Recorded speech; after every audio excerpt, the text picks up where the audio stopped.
না, আমি তো ওই ভাষাই বলি না, মমতা ব্যানার্জির ভাষা।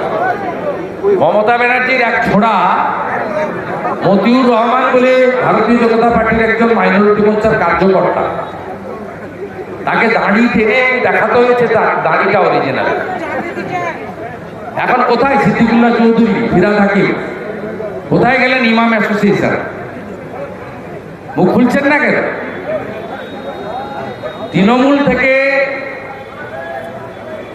তাকে মিমিক্রি করে তার মতিউর রহমান বিজেপি সংখ্যালঘু মোর্চার ডাবগ্রাম ফুলবাড়ির নেতাকে ব্যঙ্গ করা হয়েছে।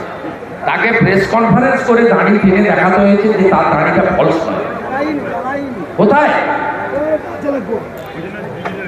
মুসলিমদের মমতা ব্যানার্জি তেজপাতার মতো ব্যবহার করে, তরকারিতে লাগে, খাওয়া যায় না। যত খয়রা সল সব পাথর খাদানে মারা গেছে নামের তালিকা বের করুন, নয় মুসলিম নয় আদিবাসী, গরিব মানুষ। এইটা তো অ্যাকচুয়াল অবস্থা। এখানে ফিলিপ শেখরা, কাজল শেখরা বড় লোক হয়েছে।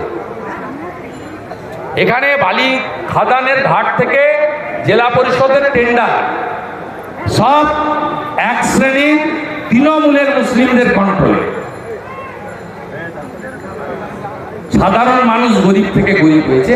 এই ব্যবস্থার যদি পরিবর্তন আনতে হয়, সমস্ত ভারতবাসীর ঐক্যবদ্ধভাবে বীরভূমে প্রত্যেকটা আসন থেকে ভারতীয় জনতা পার্টিকে জেতাতে হবে, পরিবর্তন আনতে হবে। এটাই হবে 2026-এর আসল পরিবর্তন।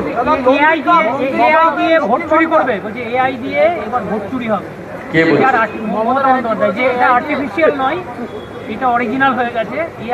ওটা উনি করেন, এআই দিয়ে। আমাদের ছবি পোস্ট করেন ব্যঙ্গ করে। ওই একটা লম্পট আছে, 3 বাচ্চার বাপ, তৃণমূল ছাত্র পরিষদের নেতা, ও আমার ছবি করেছিল। গতকাল থেকে তরুণ জ্যোতি তেওয়ারিকে নিয়ে নোংরা পোস্ট করছে এআই করে।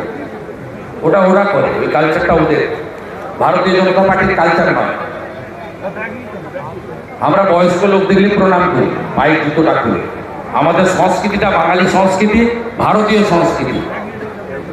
আমাদের সংস্কৃতিটা বোমা ছোড়া, গুলি করা, ঘরে আগুন লাগানো, 65 বছরের বুড়া 5 বছরের বাচ্চাকে ধান পুড়িয়ে দেওয়া, শারীরিক নির্যাতন করা, এই কালচারটা আমাদের নেই। রামপুরহাটে ধান পুড়িয়ে দিয়েছে, লক্ষ্মী ভান্ডার বন্ধ করে দেওয়ার হুমকি দিচ্ছে তৃণমূল। রামপুরহাটে কৃষকদের ধান পুড়িয়ে দিয়েছে। যে বলেছে ওর বাপের নাম যদি ঠিক থাকে বন্ধ করে দেখাবে। আর আমি শুভেন্দু অধিকারী কি জিনিস একবার মমতা বুঝিয়েছি, আবার বুঝিয়ে ওটা ওর বাপের টাকা নেই, সরকারের টাকা। বন্ধ করে দেখবেন, ওর যদি বাপের নাম ঠিক থাকে বন্ধ করবেন, আমি বলে দিলাম। শুনতে খারাপ লাগলেও বলে গেলাম, চ্যালেঞ্জ করে গেলাম।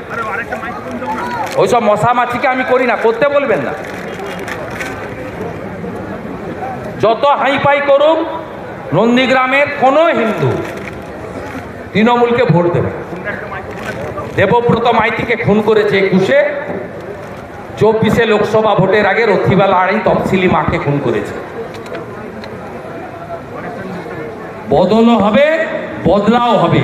সুদে আসলে যদি তুলতে না পারি, আমরা বিজেপির কার্যকর্তা নই।